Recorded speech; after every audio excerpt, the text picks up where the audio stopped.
If you're in the market for an RTX 3070, you may be wondering which model to get, a Founders Edition, maybe something from one of the other companies. I'm going to tell you my top 4 favorite RTX 3070s and some important things that you have to know about each individual model. So let's get started.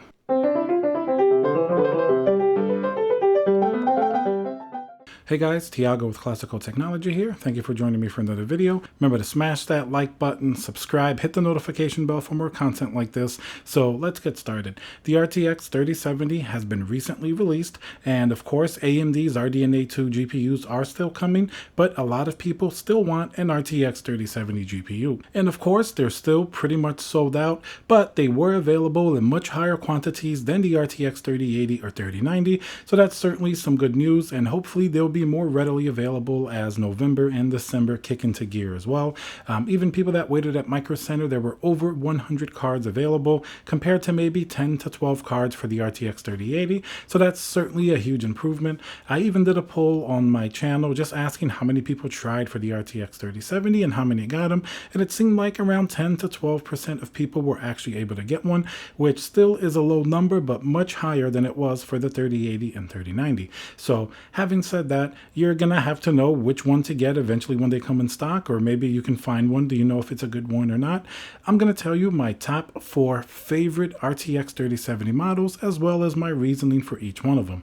Number 1 on my list will be the Founders Edition. Now this one does have an MSRP of $499, and believe it or not, I actually saw a lot of people get it this time around, either from Best Buy or Micro Center. Of course, recently Nvidia just flat out stopped selling the Founders Edition on their website, but Best Buy and Micro Center in the United States, and I believe Best Buy in Canada, do sell the Founders Edition. It's going to be a lot more difficult to get this GPU in Europe. It doesn't seem like any of the Founders Edition really went in much quantities over to Europe. Of course, not too many came to the United States either. So why do I like the Founders Edition so much? It's not necessarily going to be the quietest or the best performing out of all of the GPUs, but first, it is priced at the best price at $499 MSRP, which is an absolutely killer deal compared to a 2080 Ti, which was $1,200.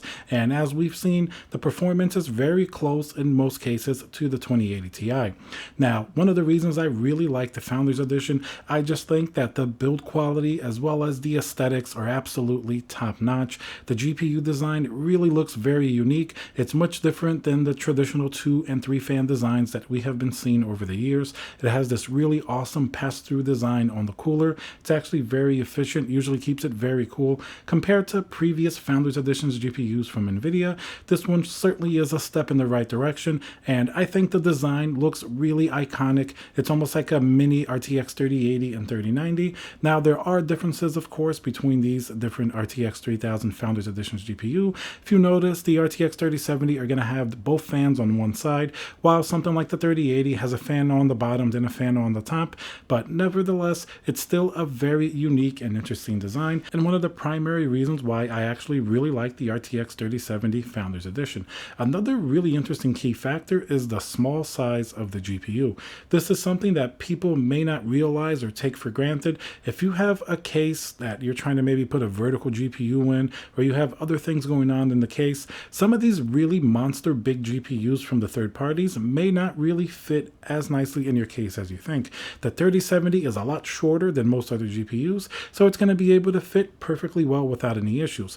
Even something like the different GPUs I'm going to talk about from Asus and EVGA, you'll see that these GPUs are really what we can term full-size GPUs. In fact, a lot of these 3070s are going to be the same size as the 3080 and even some of the 3090s, so it's certainly not a small GPU, which for cooling efficiency may be good, but if you're trying to fit it in a little bit smaller case, or even in a decent sized case, but you have other things going on there, you may have some clearance issues with some of these bigger GPUs that take up multiple slots. So this GPU is nice and compact, both in sort of the length that it is, as well as the width. It just takes up the normal amount of slots. It's not like a 2.5 or a 3 slot monster GPU, as some of these other third-party GPUs are.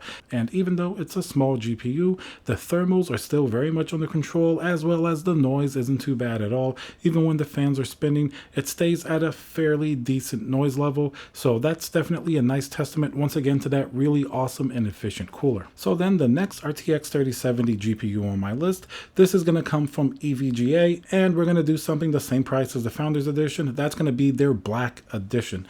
This is going to come in also at $499, the MSRP for the 3070.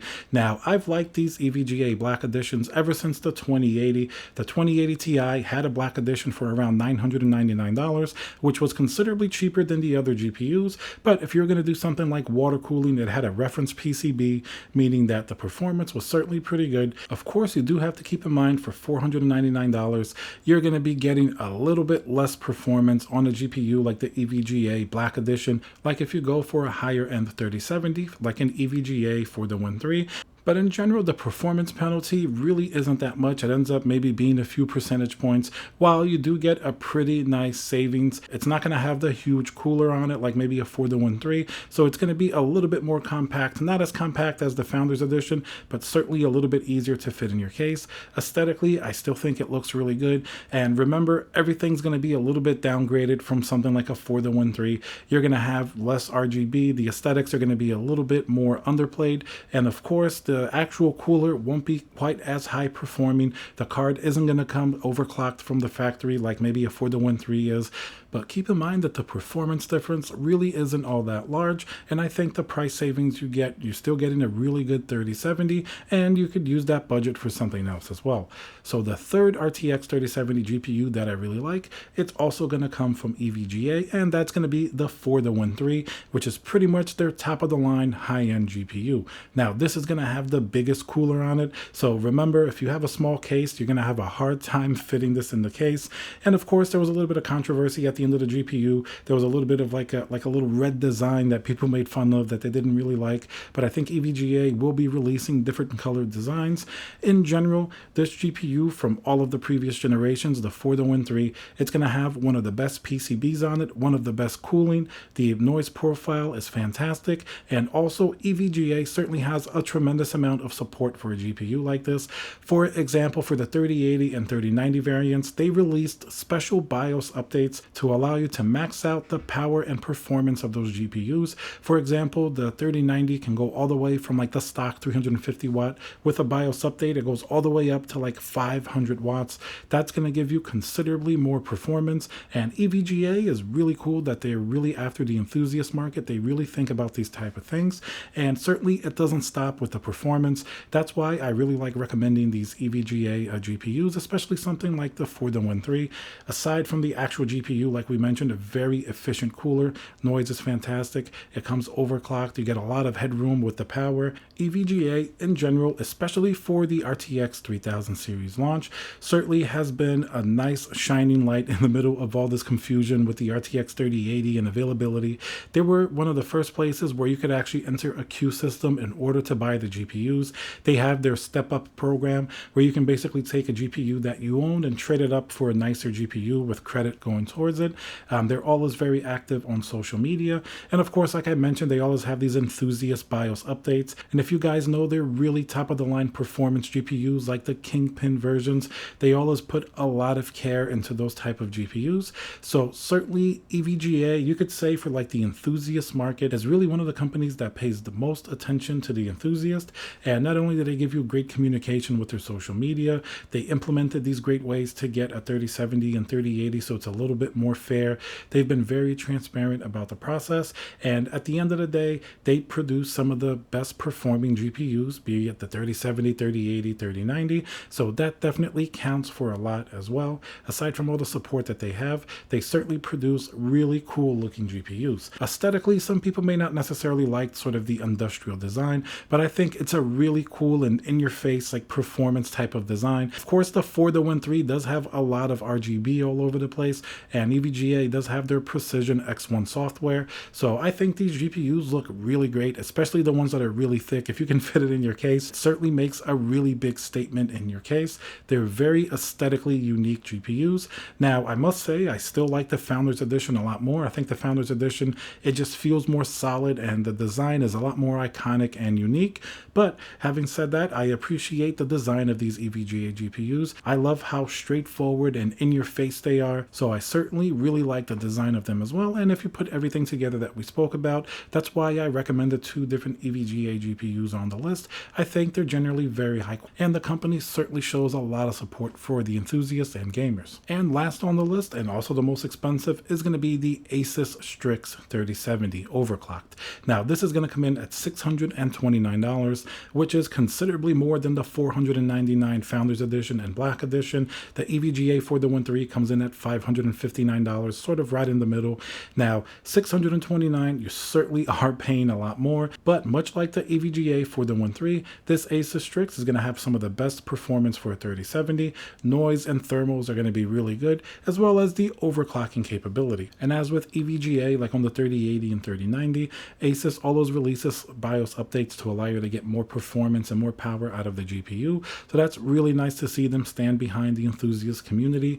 And I actually really like this new design of the Asus Strix. The Asus Strix GPUs have certainly been some of the most high-end GPUs ever since a few years ago. I remember when I had a 1080 Ti that was an Asus Strix, even a 2080 Ti. They're really big GPUs. The RGB in them is usually pretty cool, and I do like this new design and aesthetic. And of course, they sync perfectly with all of the Asus motherboards, which are probably some of the most popular on the market, especially with that Aura Sync, that you have that really nice RGB implementation. So the only real issue here with this GPU is the price, and of course Asus usually will price themselves as the more premium offering on the market. So I still think it's a fantastic GPU in terms of performance. Once again, aesthetically, I still prefer a little bit more the Founders Edition. I just love that high build quality, very minimalistic design, but this Asus one looks absolutely amazing as well. And of course, you have to remember it's going to be a pretty big GPU. Something like the Founders Edition is going to be considerably smaller, but if you have a big GPU like this Asus 3070 in your case, most people won't be able to tell the difference between that and like a 3080. It really does look good, performs really well. Usually the Asus support is also fantastic. I've had a few motherboards that I've had to send in. Their support was always really good. I know it varies from companies to companies. EVGA does have a reputation for having great aftercare and great support. Asus, I think, has pretty good support as well. Of course, you always find cases where people are disappointed, but with any of these large companies, that can surely happen. And of course, one note that's very different on the RTX 3070, and that's going to be that 12-pin power. It comes with an adapter in the box to connect to an 8-pin connector, so you definitely have to use that adapter. The 3080 and 3090 come with a 12-pin to a double 8-pin adapter. The 3070 is just one 8-pin, but it still goes to that 12-pin, so that's going to be exclusive to the Founders Edition. On the other GPUs like the EVGA and Asus, you're going to have traditional 8-pin power connections on the GPU itself. Some GPUs may have maybe 2 8-pins, some have an 8-pin and a 6-pin. Some, like some of the higher end 3090s, will have as much as 3 8-pin connections, so they definitely have a lot of power requirements.